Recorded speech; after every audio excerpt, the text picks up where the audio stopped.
नमस्कार. हा एक पाठ आहे 8वीच्या पुस्तकातला लाखाच्या कोटीच्या गप्पा. तर ह्या पाठाचे जे लेखक आहेत ते आहेत वसंत जोशी आणि बघाल तर ते विनोदी साहित्याचे लेखक म्हणून प्रसिद्ध आहेत. ह्या पाठामध्ये दोन सुप्रसिद्ध मराठी अभिनेते रेल्वेच्या इंजिनमध्ये बिघाड झाल्यामुळे रेल्वे स्टेशनवर थांबतात. त्यानंतर त्यांना लाखा आणि कोटींच्या त्यांच्या गप्पा सुरू होतात आणि पाठाच्या शेवटी या सर्व गप्पांना एक वेगळीच कलाटणी मिळते आणि आपल्याला हसू आवरत नाही. तर प्रस्तुत पाठ हा हास्यकल्लोळ बिनबियांच्या गोष्टी या संग्रहातून घेतलेला आहे. तर चला पाठ बघूया. इंजिनमध्ये बिघाड झाल्यामुळे नागपूर दादर एक्सप्रेस इगतपुरी स्टेशनवर 3 तास थांबून राहिली. गाडीतले प्रवासी कंटाळून प्लॅटफॉर्मवर येरझारा घालू लागले. कुणी बुक स्टॉलवरची वर्तमानपत्र घेऊन वाचत जागेवर आडवे झाले. 2 प्रवासी मात्र एका दगडी बाकावर जाऊन बसले आणि त्यांच्या गप्पा सुरू झाल्या. सुमारे 1 तासभर गप्पा मारल्यानंतर ते दोघेही कंटाळले. त्यांनी चहा मागवला. चहा घेतल्यानंतर त्यांच्या गप्पा पुन्हा रंगल्या. ते एवढ्या मोठ्यानं हसत आणि बोलत होते की त्यांचा शब्द दूरवर ऐकू जात होता. त्या 2 प्रवाशांमध्ये एक म्हातारा होता आणि दुसरा तरुण. म्हातारा त्या तरुणाला म्हणाला, "राजा, तुझं इंग्लंडला जाणं पक्क झालं ना?" "असं काय काका मला विचारता? मी पासपोर्ट मिळवला, व्हिसा काढला, नवीन कपडे टेलरने परवा शिवून दिले, 4 सूट आणि इतर नेहमीचे कपडे घेतलेत. तुम्ही दिलेलं घड्याळ तर मी आत्ताच वापरायला काढलंय. राजा, ते घड्याळ भारी किमतीचं आहे. 10,000 मोजलेत. पिट्सबर्गला ते घड्याळ खास तुझ्यासाठी घेतलं होतं. विमान प्रवासासाठी तुला 50,000 रुपये पुरतील ना? मुंबईला गेल्यानंतर मी तत्काळ तेवढी रक्कम तुला देईन. पण बेटा, सांभाळून जायचं बरं का?" "पण काका, तुमच्या 50,000त इंग्लंडला मी 3 वर्षे कशी काढणार? बॅरिस्टर कसा होणार? किमान 15 लाख किरकोळ खर्चासाठी लागतील." "कोट्याधिपती काकाचा हा पुतण्या कुठल्या तरी घाणेरड्या हॉटेलात राहिलेला चालेल तुम्हाला?" "नको नको, तू एक स्वतंत्र बंगलाच घे. तुझ्या अभ्यासाला निवांत जागा हवी." "त्यासाठी काका वर्षाला किमान 15 लाख, याप्रमाणे 3 वर्षांसाठी 45 लाख लागतील. त्याची सोय मी आत्ता या क्षणालाही करू शकतो. बॅगेत शेअर्स विकल्याची रक्कम नगद 80 लाख आहे. आत्ताच देऊ का?" "नको, गाडीत बसल्यावर द्या." "पण काका, एक मोटारही मला लागेल. रोज मला कॉलेजात गाडीनंच जावं लागणार नाही का?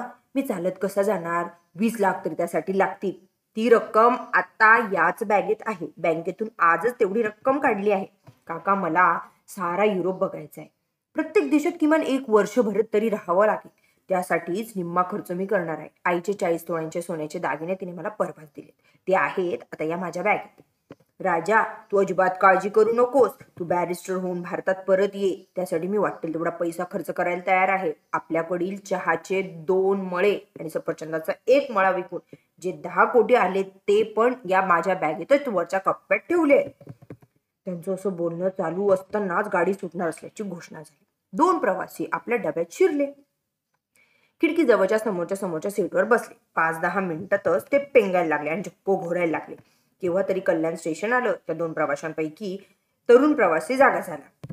त्यानं आपल्या सीटाखाली आपली बॅग आहे की नाही ते पाहिलं. बापरे, त्याची बॅग तिथं नव्हतीच. आणि त्या म्हाताऱ्या प्रवाशाला उठवलं.